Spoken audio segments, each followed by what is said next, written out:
सरसगट कर्जमुक्ती, फसवी कर्जमाफी मान्य नाही, फसवी कर्जमाफी मान्य नाही, फसवी कर्जमाफी।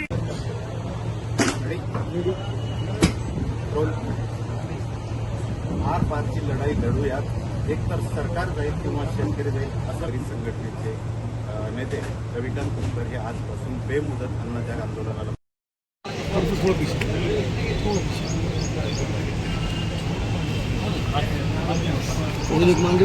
मागून फिरेंगे फक्त। अरे कोण म्हणतो देणार नाही, घेतल्याशिवाय राहणार नाही, विना अट विना शर्त कर्जमाफी मिळालीच पाहिजे, फसवी कर्जमाफी मान्य नाही, पीक विमा मिळालाच पाहिजे, कोण म्हणतो देणार नाही, घेतल्याशिवाय राहणार नाही, अरे कोणता म्हणतो देत नाही, घेतल्याशिवाय राहत नाही, सरसगट कर्जमाफी मिळालीच पाहिजे, शेतकरी एकजुटीचा, शेतकरी एकजुटीचा। पुन्हा एकदा अन्नदायक आंदोलन करताय। महाराष्ट्रातला शेतकरी मोठ्या प्रमाणामध्ये आत्महत्या करतो आहे। सरकारनं सांगितलं होतं की आम्ही महाराष्ट्रातला शेतकरी सरसगट कर्जमुक्त करू, सातबारा कोरा करू, आणि 1.5 वर्ष उलटून गेलं, 5 वर्ष झाले तरी हे कर्जमाफी द्यायला तयार नाही। आम्ही जी कर्जमाफी मागतो आहे, आम्ही माफी मागत नाही, आम्ही मुक्ती मागतो आहे।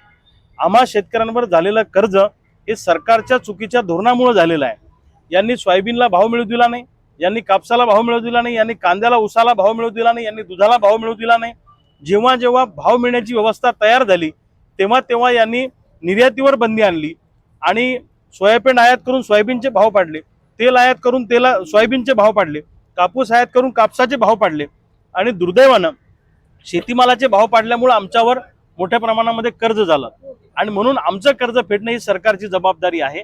आणि सरकारनं आता आम्ही शेतकरी नेत्यांनी आंदोलन केलं नागपुरात, तेव्हा आम्हाला आश्वासन दिलं होतं की आम्ही 30 जूनपर्यंत कर्जमाफी देऊ, पण दुर्दैवानं इतक्या जाचक निकष आणि अटी त्या कर्जमाफीमध्ये घातल्या गेले की 10 ते 15% शेतकरी सुद्धा त्या कर्जमाफीमध्ये बसणार नाही।